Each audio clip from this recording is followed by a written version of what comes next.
Welcome into the Fantasy Football Forge. My name is Steve, and it is time for the AFC and the NFC South episode of this series where I have already released the North and the East episodes, so check those out if you have not, especially if you like this. I will be going over each of the teams in the AFC and the NFC South, where I will be looking at any of the staff changes, key additions to the team. At the end of the day, what are the needs is the most important part. Then I will do a 3-round mock draft where I will control each of the AFC and the NFC North teams, and I will let the computer take care of the other 24 teams. Other announcements, I have released all of my top 10, 15 positional rankings videos already. So I will try to remember to put links in the description to those so they are easier for you to find if you have any interest in checking those out. Also, I will be live for at least the first 2 days of the NFL draft, if not all 3 days of the NFL draft. So please come by, say hi. I don't necessarily expect you to stay the entirety of the length of time with me, but any time that you do spend with me will be very much appreciated. It'd be nice to see you in here. I do have one more announcement too for those who are newer to the channel. As you can tell from the name of the channel, the Fantasy Football Forge. For most of the year, my focus is on the fantasy football stuff, and then for about a third of it here, my focus is on the NFL draft. So I hope that you stick around. If you're not into fantasy football especially, just turn off those notifications, and then next year I'll be right here waiting for you. Once the playoffs start to begin for the NFL, I start looking towards this time of the year. So I hope to see you again next year if that is the case. And with that, let's get on to the meat and potatoes of this video, where we will be starting off with Houston. They have 2 second-round picks or third-round pick they have already used up. As you can see from the key additions here, they've been quite busy this offseason. This is my needs list. If you please, in the comments, help me out with these things. So we're going to start out. I've got guard, tackle at the top of the list. I know Houston fans don't agree with that one. Nickelback, defensive back in general. Is it a cornerback or do we need a safety? Both. What do you think about that secondary? Just looks like in general that secondary could use a couple more pieces. That's the picture that I have for Houston, so let me know. That's going to bring us on to the Indianapolis Colts. They have their first, their second, their third round. No staffing changes here. Those are the key additions, so nothing too much this offseason. And so secondary safety, cornerback could use some help there. On the perimeter of that secondary, linebacker, wide receiver, also have them all lumped into one tier here. Let me know what you think there, Indianapolis Colts fan. How did I do on that order? Is there anything missing? Does anything need to be switched around order-wise or what? Jaguars are on the hot seat next. They've got a first, second, third round pick, so we're looking good there. We do have some staffing changes from Jacksonville. They have lost their previous defensive coordinator, Mike Caldwell, and they hired Ryan Nielsen, who worked in the college ranks for roughly 15 years before joining the Saints staff under Sean Payton in 2017, and he remained in New Orleans until he took a job as the defensive coordinator in Atlanta just last year. He had a very successful first-year stint in Atlanta. Most notably was the fact that he doubled their sack total from the previous year. He likes to use heavy press man coverage, so that's the type of cornerback that we're going to be looking for Jacksonville. As you can see, cornerback up there at the top of the list of the needs. Not literally the top, but in that first tier. That heavy press man coverage is going to be just the exact opposite of the previous Mike Caldwell's system that he was calling there in Jacksonville last year, which was a bend, don't break, soft zone kind of coverage. And he wants to be aggressive, high pressure, and disrupted. Those are the adjectives that he uses to describe what he wants on his defense. Yeah, pretty typical words for defensive coaches. Personnel traits that he looks for are good tacklers and guys who create takeaways. The last note that I have on Ryan Nielsen is that he believes that the pass rush relies on a strong secondary. A lot of people have it kind of the other way around, that a strong secondary, a strong pass rush helps your secondary. But it's a little bit, I think, reverse of the general theology for Jacksonville. So I do think that means that they will be focusing on the secondary primarily to help that edge rush, the rush, pass rush in general. be better. Then the Tennessee Titans are in the hot seat next, and they do have a first and a second round pick. No third round pick for them this year, but that's okay. They're a team in change, but I tell you what, they're trying to compete year one, even though they are having a complete staff overhaul. So you can see some pretty big names there for the key additions at some pretty big positions of need, and ultimately that left us with one really big need still along the offensive line, specifically at tackle for them. We all expect them to address that in the first round, but I do still think there are other pretty hefty needs here for this team. Still some holes that need to be filled. Do you agree with that list? Disagree with it? Let me know in the comments. That would be very much appreciated. All right, changes here. Head coach, they lost Mike Vrabel and they hired Brian Callahan, who has halfway to 2 decades of coaching experience at the NFL level. His influences on his career and his philosophy include names like Mike McCoy, Jim Bob Cooter via Mike McCoy, same kind of system there.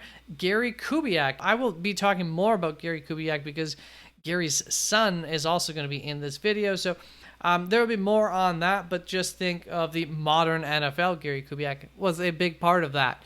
He began under the Belichick tree, but ultimately he comes off of the Holmgren tree with strong notes of Sean McVay that hit the front of your tongue, is how I would describe his experience. It's a total overhaul in offensive philosophy here, from a gap run-heavy scheme to an, I assume, wide zone blocking pass-reliant scheme. As far as the offensive coordinator, they lost Tim Kelly, hired Nick Holtz, and Holtz, I'm not 100% sure on the pronunciation there, but Holtz has worked with Brian Callahan in 2007 in Nebraska and in 2018 on the Raiders staff under John Gruden.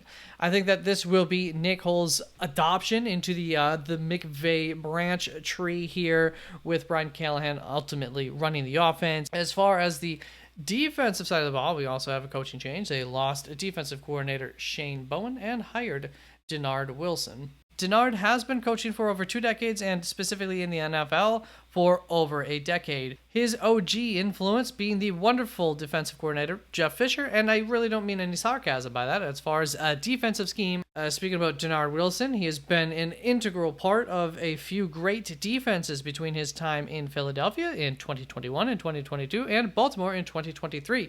Specifically, he's been the defensive backs coach in years that those secondaries were not only great, but even the best in the league. And the fact that he was previously a safety says, a lot about that, and gives credence to the fact that he could be a part of the reason why these units have performed so well. He's going to be multiple in his defensive scheme. That's a hybrid 3-4, 4-3 defense, and he's going to put his guys in the best position possible, most likely in a man-to-man and blitz-heavy scheme is what we can expect from him. So Tennessee, you're going to be looking for those man-to-man cornerbacks. That makes sense with L'Jarius Sneed there, I would say. The 2 buzzwords that you will hear come out of Denard's mouth are smart and violent, and communication and playing as a unit of one are very important to him. So smart players, communicative, are going to be some qualities as well that we're going to be looking for, and specifically since they have a safety need that they have not addressed, we'll try to keep that in mind here, but they're probably not going to be taking a safety in this draft in those first 2 rounds. So I don't think that's going to end up coming up in this mock draft, unfortunately. But let me quick look and see if I have any safeties that I think will fit the bill for them the best. All right, a few names here. Dadrian Taylor Demerson, I have as one of his strengths pre-snap communication, quick learner and leader. And for Tyler Nubin also. So here is one, maybe you think about taking Tyler Nubin there in the second round. Instinctual elite processor and communicator. We'll keep that in mind. Let's move on to the Atlanta Falcons, moving on to the NFC here. And Atlanta's also has a lot of staffing changes. They lost their head coach, Arthur Smith, hired Raheem Morris, a big hire, definitely one that a lot of teams were scrambling to get. Before we get to that, draft picks, first round, second round, 2 third rounds, so that's a little extra capital there over the first couple of days of the draft. And that's going to bring us right back on to Raheem Morris, who's been in the NFL for over 2 decades. Between 2021 and 2023, he's been with the Rams. He has been a very defensive-focused, throughout the entirety of his career. He's been in a 3-4 and 4-3 base defenses, and most recently, he did a good job of adjusting his scheme to the talent that he had. They'll be running out of a 3-4 base in Atlanta. That sounds to be the plan for them. Philosophically, he wants to be aggressive and multiple. Player-wise, you're going to be looking for players who are flexible, who can fill multiple roles, and who are good at multiple things. While in LA, most recently, he utilized a ton of zone coverage, I believe, at the highest rate in the NFL for quarters and cover 3. To the opposite end of that, they were at some of the lowest in the league for like cover 1, cover 2, maybe kind of in lower end there even. As far as the player personnel, they're going to be looking, like I said, for versatilities of the utmost importance. And moving on to the defensive coordinator here, Jimmy Lake. They lost Ryan Nielsen, who I think we just talked about, right?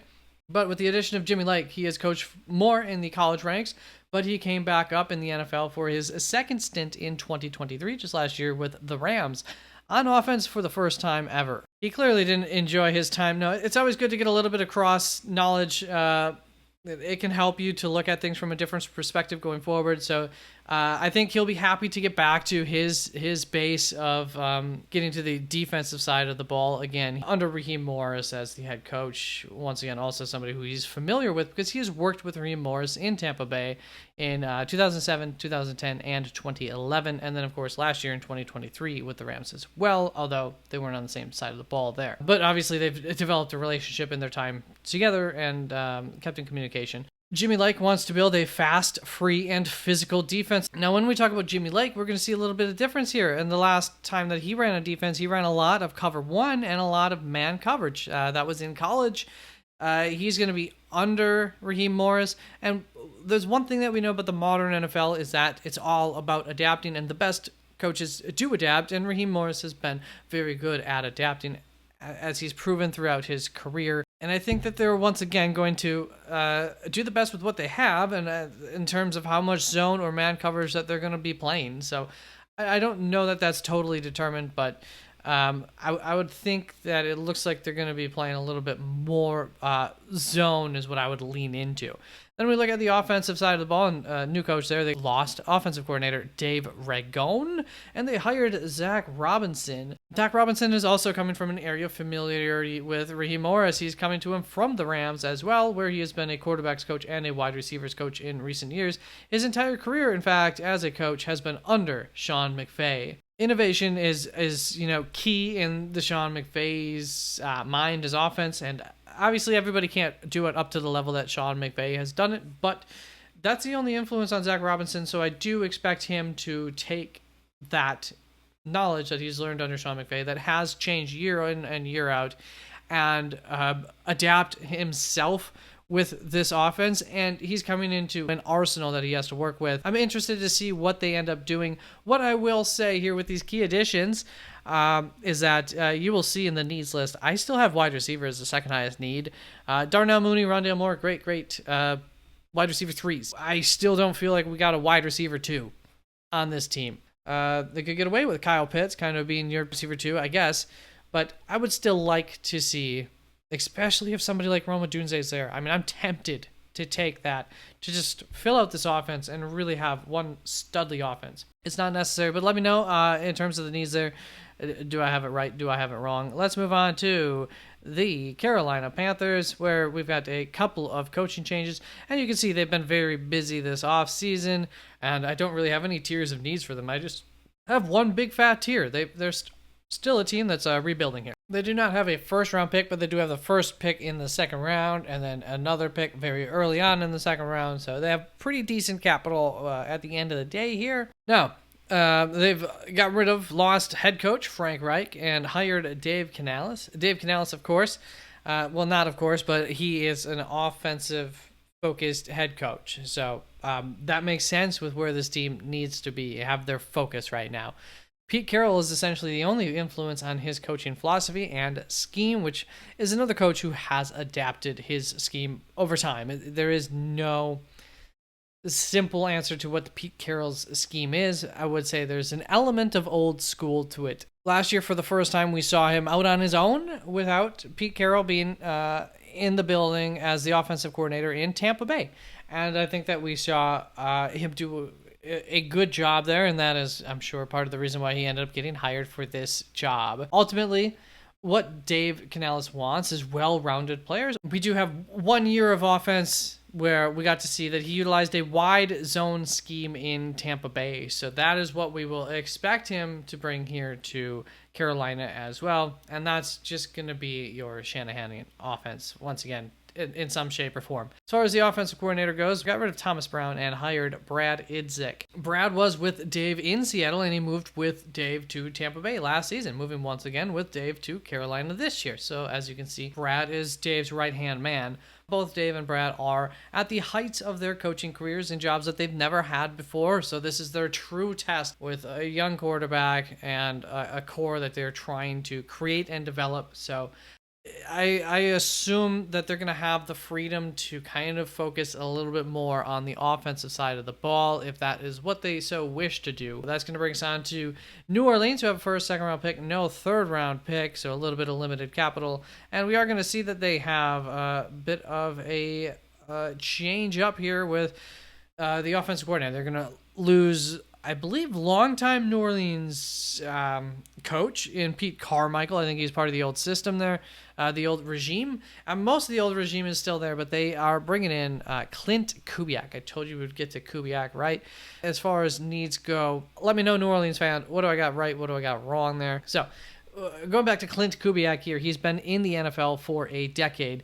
Influences, of course, include his father, Gary Kubiak, as well as Norv Turner, Kevin Stefanski, and Mike Zimmer. His upbringing as a coach, I think, is a healthy marriage of old school, in quotes, if you could see that, approach, and new school. Gary Kubiak is partially responsible for the Shanahan system that has taken over offenses all around the NFL. Over the past few years, he has moved around, most recently as the passing game coordinator for the San Francisco 49ers, and we all saw how that worked out last year, so a lot of praise to Clint there. He is a zone blocking scheme kind of guy through and through, and that's going to bring a change of pace here for the New Orleans Saints. Motion, play action, quick passing game, attacking the middle of the field, and many plays run from the same formation, as well as the kind of the inverse of that. The same plays run from multiple formations, also known as wrinkles. Lots of wrinkles in the offense. Things look like you know exactly what's going to happen, and then one little thing happens differently, and all of a sudden it's chaos and a guy's running 80 yards down the field on you. That's how this offense operates at its best. Get the ball into your best players' hands, scheme your best players open, just like we always see with Justin Jefferson in Minnesota. It's a great example of that. So get ready for Chris Olave to have his breakout year this year in New Orleans. And that is going to bring us on to, I believe, the last team here in Tampa Bay. First round, second round, 2 third rounders, so that's nice to see for them. They have a lot of holes to fill. Tight end, running back, I'm really not too concerned about that in Tampa Bay. As far as new staff changes, offensive coordinator Dave Canales gone. We've just talked about Dave Canales. A lot of moving around of coordinators and whatnot within the AFC and the NFC North. And they hired Liam Cohen. He's been coaching for a decade at both the collegiate and the NFL level, so a little bit of a younger coach, not the 2-decade kind of guy.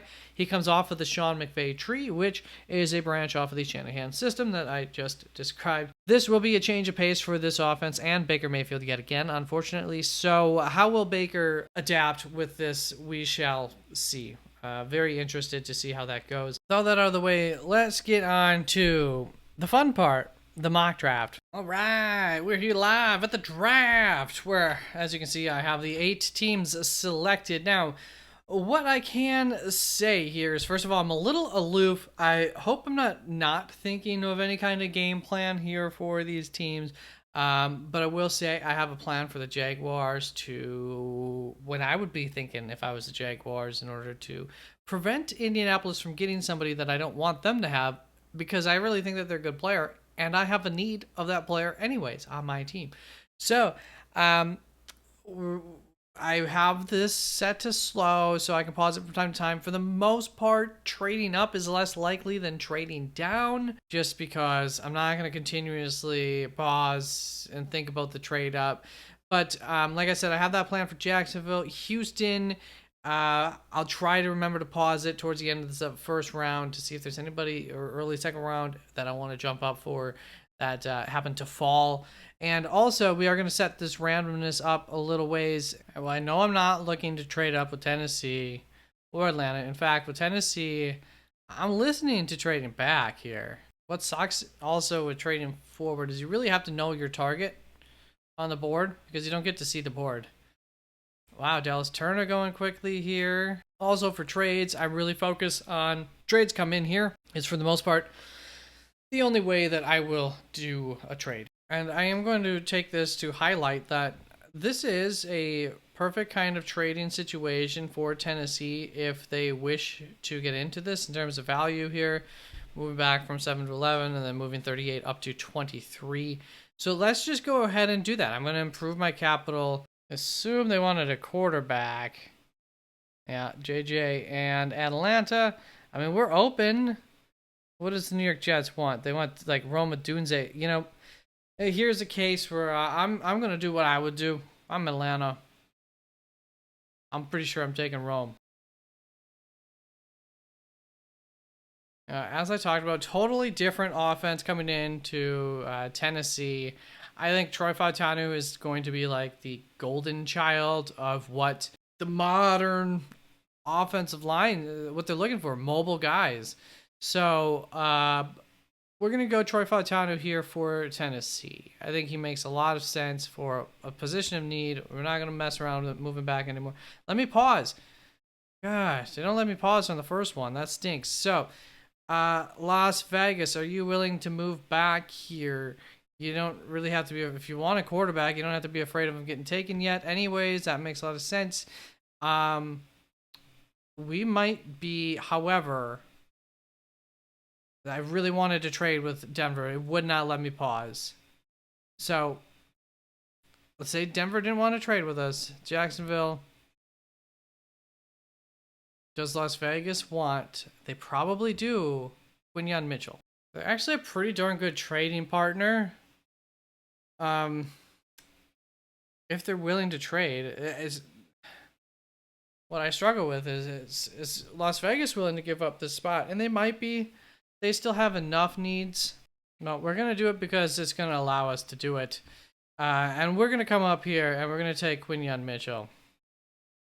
I'm going to bring New Orleans up onto the clock. I mean, you're taking tackle. So Talise Fuanga could be a guard, could be a tackle, could be other.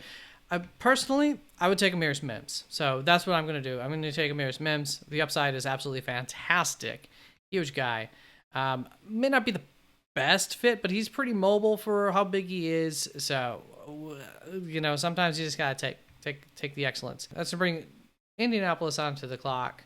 They got jumped. Wide receiver, cornerback. We know that they like incredibly athletic, toolsy guys. It could be either one, right? It really could be. Consensus says it's Brian Thomas Jr. Let's just go with consensus on this, I suppose. I like Adonai Mitchell.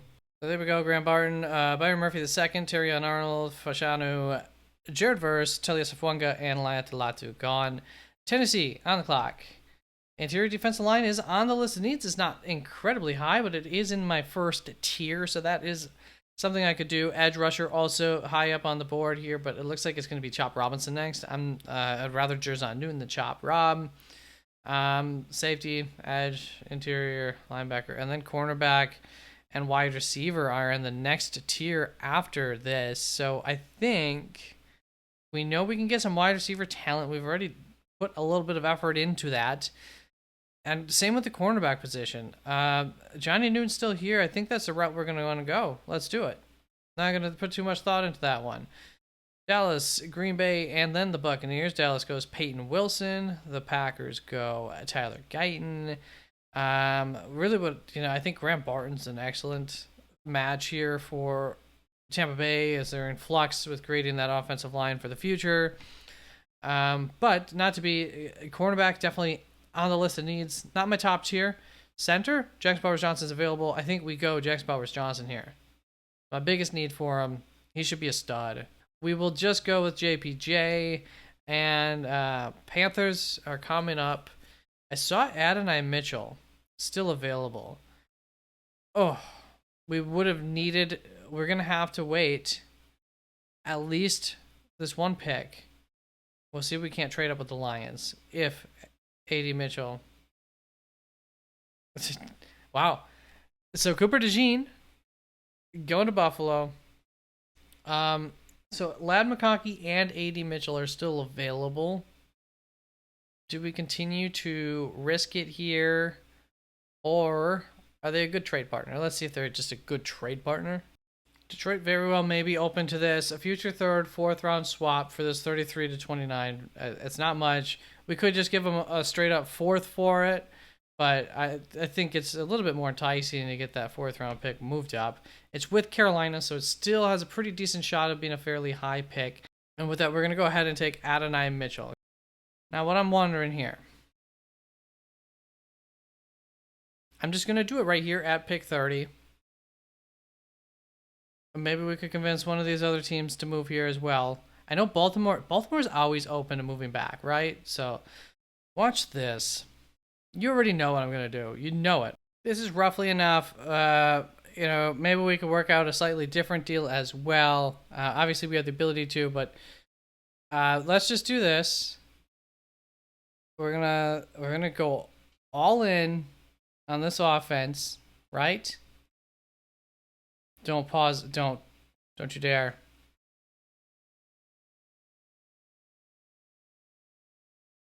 All right. Well, it's not going to go. This is obnoxious. All right. Well, I'll be right back. On your end, not on my end. It's going to take a while. This is already a long recording. Damn it. And for Carolina, we will take Ladd McConkey here at pick 30, doubling down on the wide receivers for them. We'll see how this looks. I'm having a little bit of fun there with that. Houston did want to look up for them. Would have been looking up for Jerzon Newton, who was already gone, or Byron Murphy. Both gone. So what are we looking for Houston? I do have high-end cornerback as a need, and I would say at this point, Kool-Aid McKinstry has definitely fallen. Zach Frazier, offensive line in general, would be of interest. Mike Sanistrell, I think this is still a little bit early, but as long as I'm correct on the fact that Houston needs a nickel bag, slot corner, that would make sense. I think it's too good of a value here. Best player available. Kool-Aid, let's bring it on in. I like him quite a bit. This should be gone by now. Let's bring Atlanta onto the clock next. I'll tell you that. It almost worked beautifully. If Kool-Aid would have made it here to Atlanta, oh my. We're looking edge. We're looking cornerback. I think edge is maybe a little bit stronger than cornerback currently. Although, like, my boy Max Melton's available right now. I tell you what, I think I am going to go Max Melton after thinking about this. It was between him and Jonah Ellis. For me, I think Jonah Ellis would be the better fit than, like, a Marshawn Kneeland for the Falcons. But two things here that I think Max Melton's going to be the call. First of all, remember that we're looking for versatility. That is of the utmost importance, and Max Melton is a guy who can play on the inside, play on the outside at cornerback. Going to bring you some versatility in that sense, and he's much better in zone than he is in man coverage. Very good zone coverage guy. Should fit in very good here in Atlanta with Raheem Morris. Actually, he is a target who fits in very good with the Los Angeles Rams, where Raheem Morris is coming from. So I should have been able to think about that quicker since I kind of have him in the back of my mind as a target for the Rams. Let's lock it in. We're going to go Max Melton for Atlanta. Going to bring in the New Orleans Saints.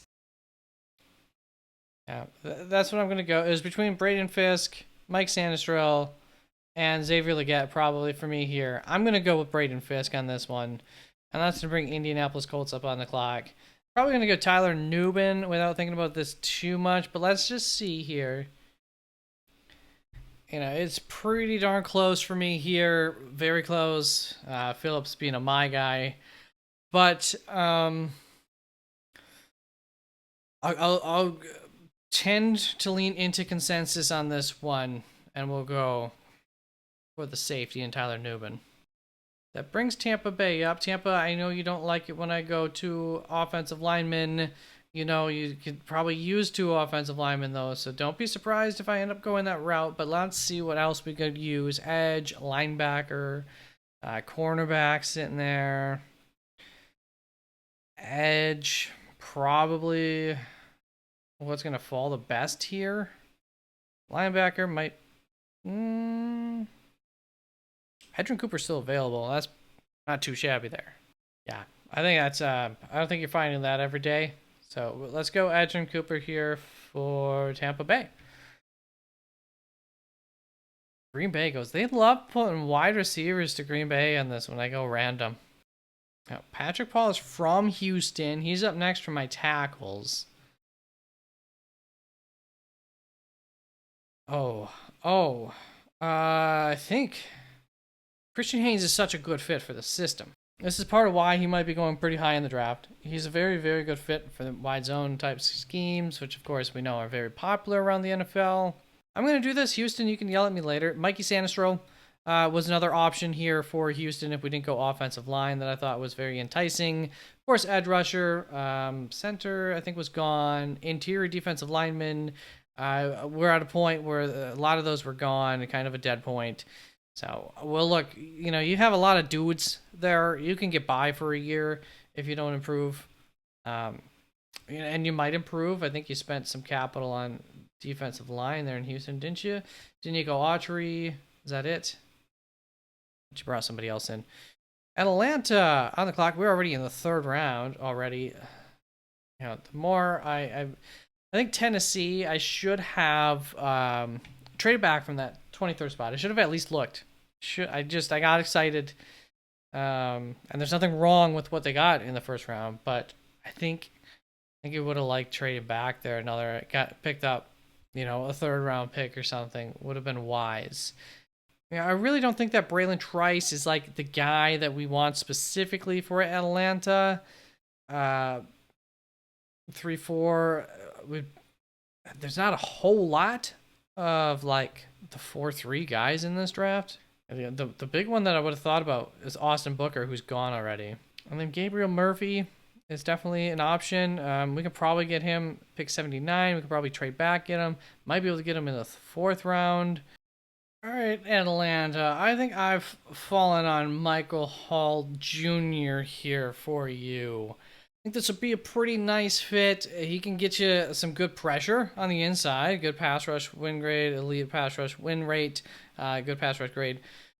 So we'll bring him into the mix. And once again, another guy who can help to create a little bit more pressure for you as well. And that, what I assume will be a part of a rotation there. So let's go ahead and do that. He can be a little bit versatile of a guy as well. So could have Brandon Dorless would have been an option there. Versatility actually might have been even higher for Brandon Dorless.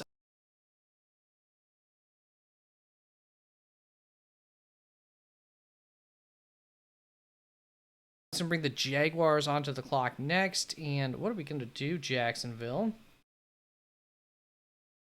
I don't know what to do for you here.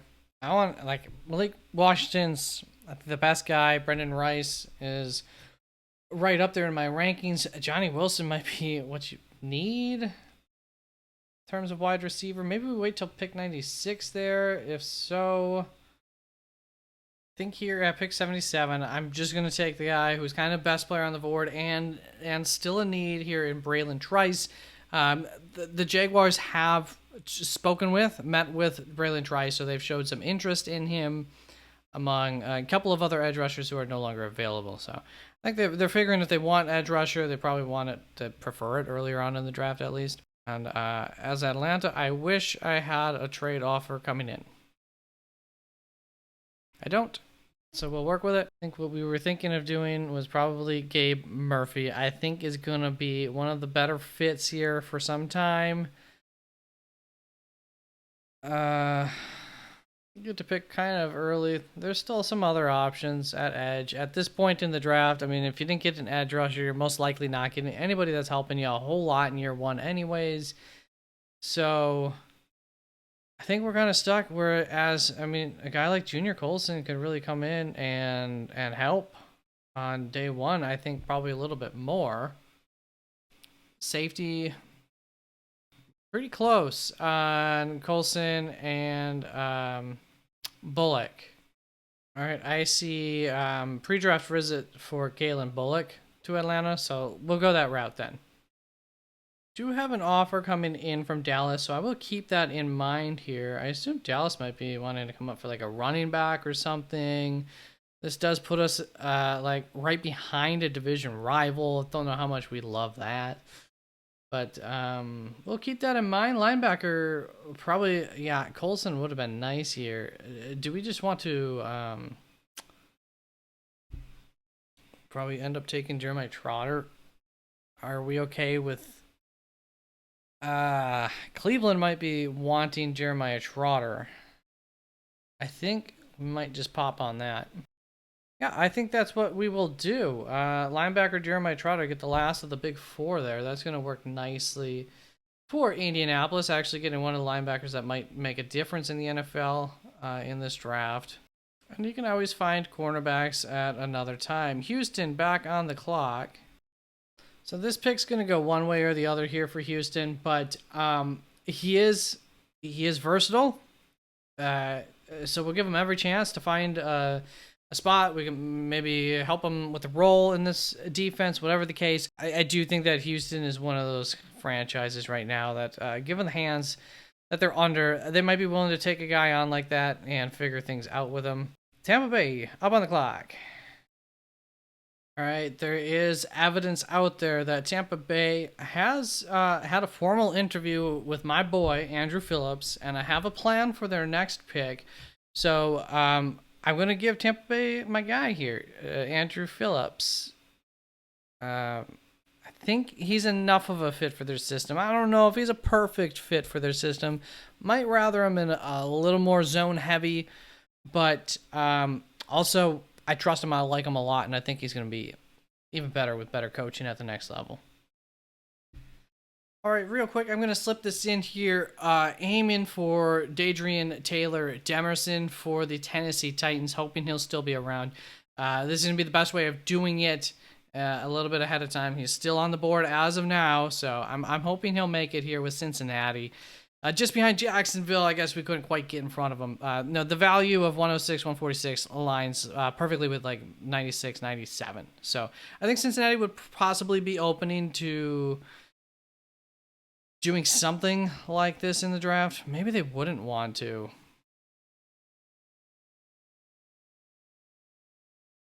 Now, Pittsburgh's probably more likely. We'll go with Pittsburgh there. So we'll do that in this draft. They can get a little extra capital, and I'm not too afraid of the Bengals taking safety here. We'll resume this. Tampa Bay coming up onto the board to take edge rusher Mohamed Kamara. I almost forgot who we were going for. So maybe a little bit of reach, but he's not going to be on the board. I mean, it's really not that much of a reach anymore, actually. I think his consensus is pick like 104. Need an edge rusher. This is a guy who I think could actually make a difference. One of the few. He's got a little asterisk next to him. Mo Kamara. Some people, specifically who is Brett Coleman is very much heading the train for Mo Kamara. If you want to, Tampa Bay fans, if you're not familiar, Brett Coleman, check out his channel or Bootleg. I think it might be the Bootleg Football Podcast, which has the interview with Mo Kamara. If it's not on the Bootleg Football Podcast, then it's on his personal channel, Brett Coleman, BRTT Kolmann. If that is misspelt, I think it'll still find him anyways. Let's bring Panthers up onto the board. I think we desperately could use a center. Come on. Bo Limmer. Kate Stover, very good tight end. Could be interesting. I think we're going to like Kate Stover more than the edge rushers here. Yep, we're going to lock that on in here. And now I think we have to make a decision here at wide receiver for Jacksonville. I dread it. I don't like this. Can I do something else? I can't make up my mind on them. You know what? I think I have some cornerbacks that I like better than. We have a pick at 114. Still some wide receivers. You could even move up a little ways from there. I think I'm going to have a couple of names in here. Kalen Carson, maybe being the top of them on my list. So let me see who I think is going to be the best fit here for Jacksonville. And I think we're going to come up with a cornerback instead. You know what? Change of plan. I see all these turnovers. I think maybe Chris Abrams-Draine could actually spark the interest of this staff in Jacksonville, the defensive staff, very much so. Chris Abrams-Draine is going to be my final choice, and part of the decision here is I did actually go look at their slot corner, Antonio Johnson, much better in a zone system, zone defender, coming out of college last year, 5th round draft grade on him. He did do good in a limited amount of work last year, so that's the hesitancy, but they also might feel more comfortable pushing him back to safety in this new system, something like that. I don't know that they're going to feel comfortable putting him in press man situations, so I do think that they do, in fact, need a little bit of help along that nickel, or they're at least open to it. And so, Chris Abrams-Draine is where we're going to be in the slot there. And Tennessee came up here for a safety. Did we get him? Tadrian Taylor Demerson, our dream safety. Let me double check on that. Yeah, he's our communicator. He's going to help us play as one. And that might be pretty quickly because we need some help at safety. Let's go and review the end of this draft. I'm going to be a little bit more brief here than I was in previous videos because I think I went as long as... longer than I wanted to with the previous sections. So, Kool-Aid McKinstry, Christian Haynes, Brandon Dorlus, stuck and picked with Houston. Let me know in the comments what you think. I know it's not perfect, but you got to deal with what you got to deal with in the draft. And I do think Kool-Aid, Christian Haynes, I think you got a couple of really good guys there. And nothing wrong with Brandon Dorlus either. He's an interesting prospect if you are not too familiar with him. Indianapolis Colts. Looks like we stuck and picked here for them as well. Got jumped on the cornerback early on. Went wide receiver there. Never did feel right to take a cornerback, but I think that we've got 3 great players here with Brian Thomas Jr., Tyler Nubin, Jeremiah Trotter to be excited about. And, you know, cornerback is definitely one of those positions that you can just nail it in the 4th round, 5th round. Undrafted. I mean, they come out of everywhere, so you'll find some options. Bring them into camp and find somebody to help you out. Jacksonville Jaguars moved up from pick 17 to 13 to take Quinyon Mitchell for themselves and to prevent the Indianapolis Colts potentially from taking them. And with that, move that 2nd round back into the 3rd round. We're able to get Braylon Trice there. Some of you don't like that at all. I'm cool bringing in more edge rush help here into Jacksonville. They've got one guy and one 3rd-year player who was one of the worst guys last year. Hopefully, this will be his coming out year with this new defensive system too. Might help out. And then Chris Abrams-Draine was almost complete, almost screwed up your draft, Jacksonville. Maybe would have had to redraft you at the end of there. But luckily, Chris Abrams-Draine is a slot corner, nickelback, whatever you want to call him.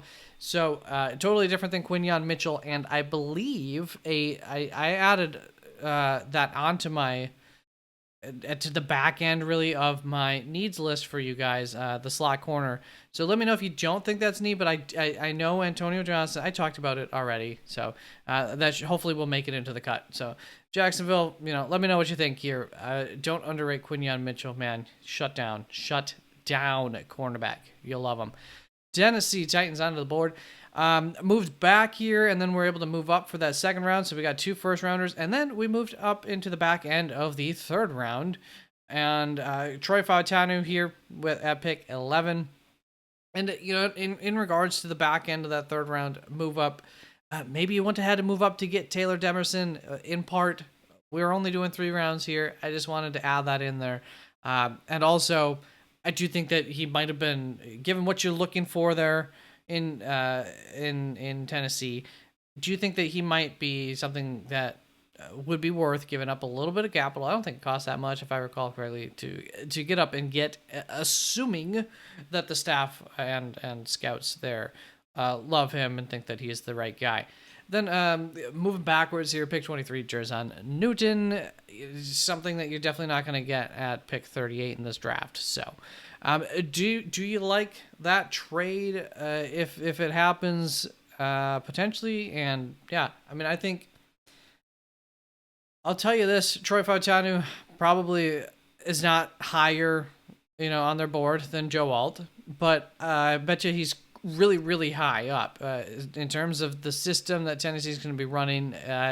It's not going to get a whole lot better. Atlanta Falcons here at, let's see, we picked all the way around at wide receiver, Roma Dunze. I don't think you can complain about that. You might say that, you might be able to say that you don't think that they should go wide receiver with that first pick, but as far as the talent goes, he'll get on the field. There's room for him. So I think that completes that offense. And then we looked to the defensive side of the ball. Max Melton, my guy, love him. Might be on some boards a reach there and everything, but I think he's a great fit for Atlanta, and so love that. Michael Hall Jr., another one of those interesting prospects there. So we'll see how that works out if they were to pick him, but I do think that there could be some interest there. And Kalen Bullock, we know that there's some interest there at safety for them, and not the highest of needs, but given what the board looked like, that felt about right there. He had fallen plenty enough. So do you like that? Let me know, Atlanta. That's going to bring us on to Carolina. Sorry for the smaller font, Carolina, but you just had so many darn key additions in the offseason. It didn't leave me a lot of room. So, but it left me enough room. And let me know what you think here. We moved up Adonai Mitchell, Lad McConkey at the end of the first round. We were able to get both of them here. Don't know how realistic that is, but there is a way, and I don't think that it cost us a whole lot, right? I mean, we moved that third-round pick back and a little bit of future capital, and that was like it. They weren't huge move-ups. So I think it's possible to get into the back end of that round. Those teams might be okay dropping a little bit. And yeah, I mean, let me know what you think. We're going all in here for our young quarterback. And what else are you going to do? New offensive staff. I like it. Is it the best totally long-term team building thing? I don't know, but I think it's a jump start for that offense. So I'm curious to hear what you guys think in Carolina. New Orleans, pick 14 went Amarius Mims. Pick 45 went Braden Fisk. We picked not something I am super anxious to do, and I hope that I looked at the trade options for them. That being said, I also, if I walk away with Amarius Mims and Braden Fisk, and I'm New Orleans, I think I got two dudes. I'm pretty happy with that. I'm not going to complain about that. So there's that. I know a lot of you might say Amarius Mims could have traded back into the 20s and still gotten him. A lot of times he is still there available for Dallas. I do think that he's probably going to end up going earlier in this draft, although it is a stacked offensive tackle draft. So who knows for sure. But I think somebody will fall in love with the upside on him. That's going to bring us on to the Tampa Bay Buccaneers. We stuck and we picked all the way across here. JPJ, Jackson Powers Johnson, was the first pick at center. I mean, I think you got two great players here, JPJ, Adrian Cooper. I don't think you can complain about that. Both areas of need. And then, still areas of need here, but you got a my guy in Andrew Phillips, and you got a Brett Coleman guy in Muhammad Kamara. This is going to work out for you at Tampa Bay. I think you got four good players. Curious what you think of that. Andrew Phillips, Muhammad Kamara, both, I do believe they are reaches on the consensus board. Also do believe they're definitely guys who could slip into the third round. It's possible, and I'm not the only one that believes that. And that, that's why Andrew's a my guy. These other people's my guys, and Muhammad is not quite a my guy. I do like him quite a bit, and he is a Brett Coleman my guy, which has more clout than a my guy. I believe that is going to be it, right? We'll bring us back to the beginning. So thank you very, very much for tuning on in. I love you very much. And if you haven't checked out the North and the East, check those videos out. And the West will be coming on next. Peace out.